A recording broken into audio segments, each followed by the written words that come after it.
اسلام مساوات کا قائل ہے اور اسلام میں مرد کو عورت پر اور عورت کو مرد پر کوئی فضیلت حاصل نہیں ہے. مرد اوپر اور عورت کا درجہ نیچے نہیں ہے. مرد و زن برابر ہیں.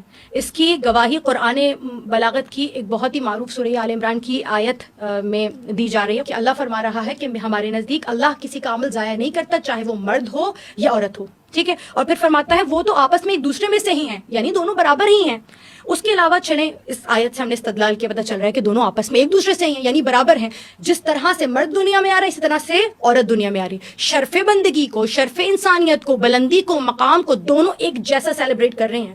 دونوں کو ایک جیسے رائٹس دیے جا رہے ہیں, دونوں کو ایک جیسا اکوموڈیٹ کیا جا رہا ہے. دوسری آیت میں اللہ فرما رہا ہے سورہ احزاب کی آیت میں, مسلمان مرد, مسلمان عورت, مومنین یعنی ایمان رکھنے والے مرد, ایمان رکھنے والی عورتیں, قانے رہنے والے مرد اور قانے رہنے والی عورتیں, اللہ نے ان دونوں کو بالکل برابر کے رائٹس دیے ہیں. اللہ کے نزدیک کوئی چھوٹا کوئی بڑا نہیں ہے, مرد افضل عورت کمتر نہیں ہے.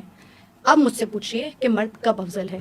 جب مرد نکاح جیسے عظیم بندھن میں بنتا ہے. پھر قرآن کہتا ہے الرجال قوامون علی النساء, یعنی وہ مرد حضرات جو اب بھی شادی سے محروم رہ گئے ہیں نا, وہ اپنے آپ کو عورت سے افضل مت سمجھیں. یہ نکاح ہے جو آپ کو, یعنی اب تک بھی جو نکاح نہیں کر سکے وہ انتہائی میں کہوں گی بیچارے ہیں, اور اب تک بڑے کم اپنے آپ کو کم قیمت رکھا, اپنے آپ کو کمتر رکھا, کیونکہ نکاح ایک ایسی افضل ترین, خوبصورت ترین, اہم ترین چیز ہے جو آپ کو مقام دلوا رہی ہے افضلیت. تو جو افضل ہونا چاہتے ہیں نا, تو وہ اپنی بیوی سے تو افضل ہیں, وہ دوسری خواتین سے افضل نہیں ہیں. اللہ نے اب جب وہ شادی کے بندھن میں بندھا تو اللہ نے کہا اے رجل, اے میرے بندے, اے مرد, تو اب افضل ہے, عورت تجھ سے ایک درجہ نیچے ہے. وجہ کیا ہے؟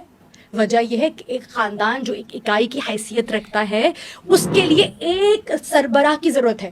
اگر کائنات میں 2 خدا بھی ہوتے تو اللہ فساد ہو جاتا. تو ایک گھر کو چلانے کے لیے اگر 2 لوگ برابر سے چلیں گے, 2 لوگوں کی آپس میں رضائیں نہیں ملیں گی یا منشا یا مرضی نہیں ملے گی, تو مسئلہ پیدا ہو جائے گا. اس لیے اللہ نے مرد کو قوام بنایا, مرد کو افضل رکھا, مرد کو برتر رکھا. اور حتیٰ کہ میں آپ کو ایک اور چیز واضح کر کے بتاتی چلوں کہ مرد اس قدر عورت پر کائنات میں, شادی کے بعد کی بات ہو رہی ہے, اس قدر جس کی اطاعت سب سے زیادہ واجب ہے, اپنے والدین سے بھی زیادہ, وہ اس کا شوہر ہے, وہ اس کا مرد ہے.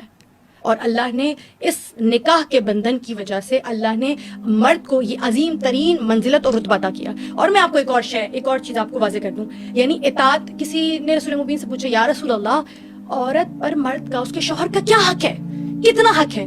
فرمایا حق اتنا ہے کہ اگر مرد کے بدن پہ اس قدر پھوڑے پھنسی نکلیں کہ وہ اس کا پورا بدن بھر جائے اور اس سے پیپ اور پانی باہر آتا ہو, اور اگر وہ عورت, اس کی بیوی, اپنی زبان سے اسے صاف کرتے رہ جائے, دن رات اس کی تیمارداری کرے, تب بھی اس کا حق ادا نہیں ہوتا. اللہ اکبر, بہت کام کی بات بتائی. جی.